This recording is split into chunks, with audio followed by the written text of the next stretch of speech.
नमस्कार, सत्यहिंदी.com में आपका स्वागत है। एक नजर अब तक की सुर्खियों पर। आखिरकार कांग्रेस ने उत्तर प्रदेश में अपने नए प्रदेश अध्यक्ष का ऐलान कर ही दिया है। पार्टी ने बृजलाल खाबरी को उत्तर प्रदेश इकाई का नया अध्यक्ष नियुक्त किया है। खाबरी के साथ ही 6 प्रांतीय अध्यक्ष भी बनाए गए हैं।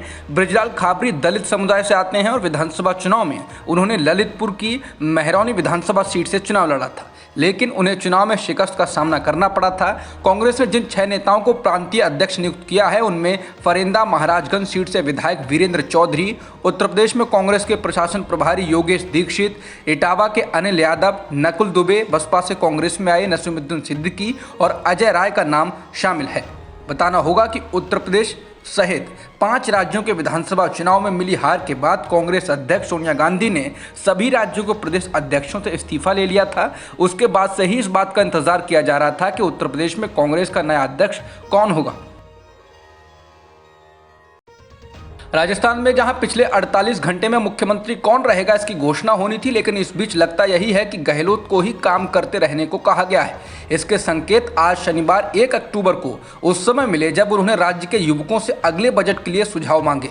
साथ ही राजस्थान की जनता के नाम अपील जारी की कि उनकी सरकार को फिर से चुना जाए। अशोक गहलोत शनिवार को बीकानेर में थे, जहां जब पत्रकारों ने गहलोत से पूछा कि राज्य का अगला बजट कौन पेश करेगा, तब गहलोत ने जनता से बजट के बारे में अपने सुझाव भेजने का आग्रह करते हुए जवाब दिया। उन्होंने कहा कि हम छात्रों और युवाओं के लिए बजट पेश करेंगे। मैं एक बार फिर से दोहरा रहा हूं और प्रदेश के युवाओं, छात्रों और जनता से अपील कर रहा हूं कि उनके मन में जो सुझाव हैं वो सीधे मेरे पास भेजें। मैं उन योजनाओं को लाना चाहता हूं जो उनके दिल में है, क्योंकि देश का भविष्य युवा हैं। उनके इस बयान से संकेत मिलता है कि कांग्रेस अध्यक्ष सोनिया गांधी ने उन्हें अभयदान दे दिया है।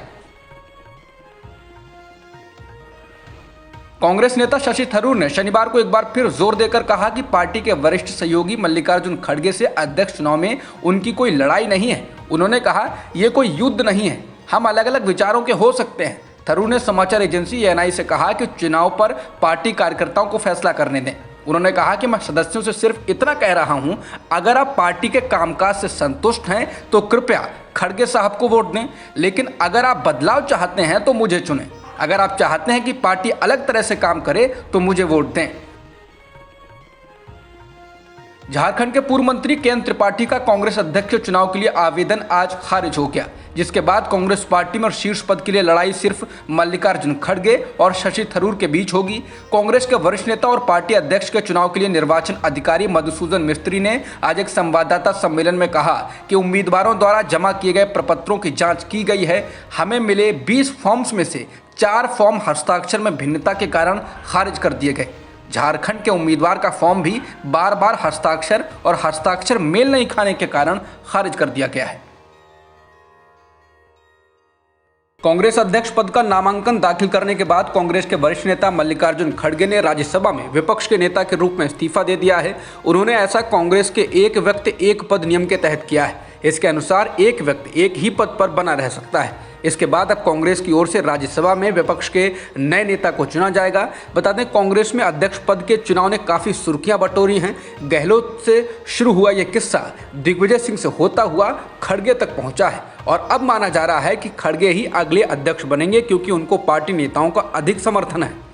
मेघालय के राज्यपाल के पद से रिटायर होने वाले सत्यपाल मलिक के बारे में कहा जा रहा है कि वो अपनी राजनीतिक पारी की शुरुआत कर सकते हैं। हालांकि सत्यपाल मलिक ने इससे पूरी तरह से इनकार किया है। सत्यपाल मलिक के राजनीति में उतरने की अटकलें इस वजह से तेज हुई क्योंकि वो 3 अक्टूबर को शामली में आयोजित किसान सम्मेलन में राष्ट्रीय लोकदल के अध्यक्ष जयंत चौधरी के साथ मंच साझा करने वाले थे, लेकिन प्रशासन ने शामली जिले में धारा 144 लगा दी है, जिसके बाद किसान सम्मेलन को स्थगित कर दिया गया है। वहीं सत्यपाल मलिक ने एनडीटीवी के साथ बातचीत में कहा है कि वो कोई चुनाव नहीं लड़ेंगे और ना ही चुनावी राजनीति में आएंगे। सत्यपाल मलिक ने एनडीटीवी को बताया कि अगले हफ्ते वो 3 बैठकों में भाग लेंगे और इनमें से कोई भी बैठक किसी राजनीतिक दल की नहीं है। मलिक ने कहा कि शामली में 3 अक्टूबर को होने वाला किसान सम्मेलन किसी राजनीतिक दल का नहीं था, बल्कि सिर्फ किसानों का सम्मेलन था। पूर्व राज्यपाल ने बताया कि राष्ट्रीय लोकदल के अध्यक्ष जयंत चौधरी उनके पास आए थे और पूछा था कि क्या वो उनके साथ मंच साझा कर सकते हैं, तो इस पर मलिक ने उनसे कहा कि उन्हें इस बात से कोई परेशानी नहीं है, लेकिन वो किसी के झंडे के नीचे नहीं है।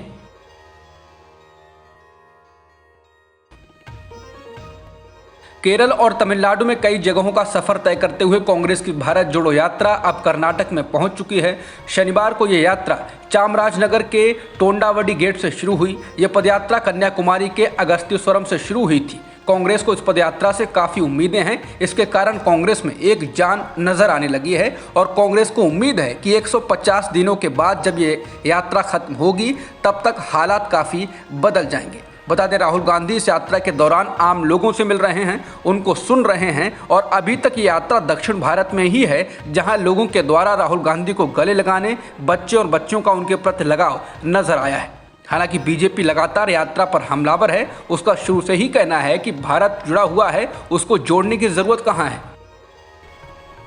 भारत में 5G सेवा को लॉन्च कर दिया गया है। प्रधानमंत्री नरेंद्र मोदी ने प्रगति मैदान में आयोजित इंडियन मोबाइल कांग्रेस के कार्यक्रम में इस सेवा को शुरू किया। इस मौके पर कारोबारी जगत की तमाम बड़ी हस्तियां मौजूद रहीं।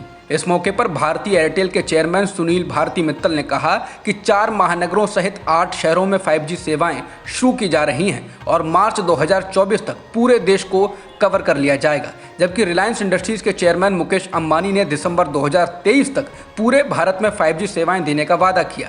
बता दें, 5G सेवा शुरू होने की खबर के बाद जो पहला सवाल मन में आता है वो ये है कि आखिर इससे लोगों का क्या फ़ायदा होगा। 5G सेवा का सीधा मतलब ये है कि इंटरनेट की स्पीड कई गुना बढ़ जाएगी। 5G सेवा शुरू होने के बाद मोबाइल पर कुछ ही सेकंड में वीडियो को डाउनलोड किया जा सकेगा। साथ ही अपलोडिंग की स्पीड भी बढ़ जाएगी। मोबाइल से किए जाने वाले बैंकिंग सहित कई दूसरे काम भी तेजी से हो सकेंगे। भारत के विदेशी मुद्रा भंडार में लगातार गिरावट आ रही है। शुक्रवार को RBI द्वारा जारी किए गए आंकड़ों के मुताबिक 23 सितंबर को खत्म हुए हफ्ते में भारत के विदेशी मुद्रा भंडार में 8.134 अरब डॉलर की गिरावट दर्ज की गई है और इसके साथ ही अब ये घटकर 537.518 अरब डॉलर पर पहुंच गया है। जबकि ये पिछले हफ्ते 5.2 अरब डॉलर गिरकर 545.54 अरब डॉलर पर था। वहीं ये मार्च 2022 में 607.31 अरब डॉलर था। लेकिन इसमें लगातार गिरावट दर्ज की जा रही है, जिसके कारण अब भारत की अर्थव्यवस्था पर भी संकट मंडराने लगा है।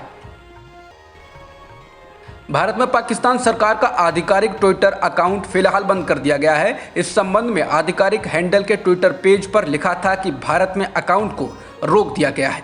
हालांकि पाकिस्तान के खिलाफ ये पहला मामला नहीं है। इससे पहले भी उसके ट्विटर खाते पर रोक लग चुकी है और बाद में फिर से एक्टिवेट कर दिया गया था। ANI की खबर के अनुसार जुलाई में जब भारत ने कई पाकिस्तानी हैंडल पर प्रतिबंध लगा दिया था तब भी उसके ट्विटर खाते को रोक दिया गया था, लेकिन बाद में इसे फिर से सक्रिय कर दिया गया था। शनिवार को ट्विटर ने जो कार्रवाई की है उसके बारे में उसने कुछ भी साफ नहीं किया है। पाकिस्तान ने भी इस खबर के लिखे जाने तक कोई प्रतिक्रिया नहीं दी। वाराणसी के महात्मा गांधी काशी विद्यापीठ ने नवरात्रि पर उपवास रखने को लेकर दिए गए बयान के बाद एक दलित गेस्ट लेक्चरर को हटा दिया। द हिंदू के मुताबिक गेस्ट लेक्चरर के तौर पर पढ़ा रहे डॉक्टर मिथिलेश कुमार गौतम ने अपने सोशल मीडिया पर डाली गई पोस्ट में कहा था कि महिलाएं नवरात्रि के दौरान व्रत रखने के बजाय संविधान और हिंदू कोड बिल पढ़ें तो उनका ज़्यादा भला होगा। उनकी ज़िंदगी गुलामी और डर से आज़ाद हो जाएगी। इसके बाद उनके खिलाफ एक्शन लिया गया। उनके खिलाफ अखिल भारतीय विद्यार्थी परिषद की शिकायत पर बृहस्पतिवार को यूनिवर्सिटी के रजिस्ट्रार सुनीता पांडे ने एक्शन लिया और हटाने का आदेश दिया। भारत ने शुक्रवार को संयुक्त राष्ट्र सुरक्षा परिषद में रूस के अवैध जनमत संग्रह और 4 यूक्रेनी इलाकों के कब्जे की निंदा करने वाले एक प्रस्ताव पर वोटिंग से दूरी बनाई। बता दें, रूस के राष्ट्रपति व्लादिमीर पुतिन ने शुक्रवार को 4 यूक्रेनी क्षेत्रों के रूस में विलय की घोषणा की थी, जिसकी अमेरिका, संयुक्त राष्ट्र समेत अन्य देशों ने कड़ी निंदा की। इसी के खिलाफ संयुक्त राष्ट्र में प्रस्ताव लाया गया था। हालांकि रूस द्वारा वीटो किए जाने के कारण ये प्रस्ताव स्वीकृत नहीं हो सका। वहीं 15 देशों की परिषद में से 10 देशों ने प्रस्ताव के लिए मतदान किया, जबकि भारत, चीन समेत कई देशों ने इससे दूरी बनाई। अब तक की खबरों में इतना ही। बाकी खबरों के लिए बने रहिए सत्यहिंदी.com के साथ।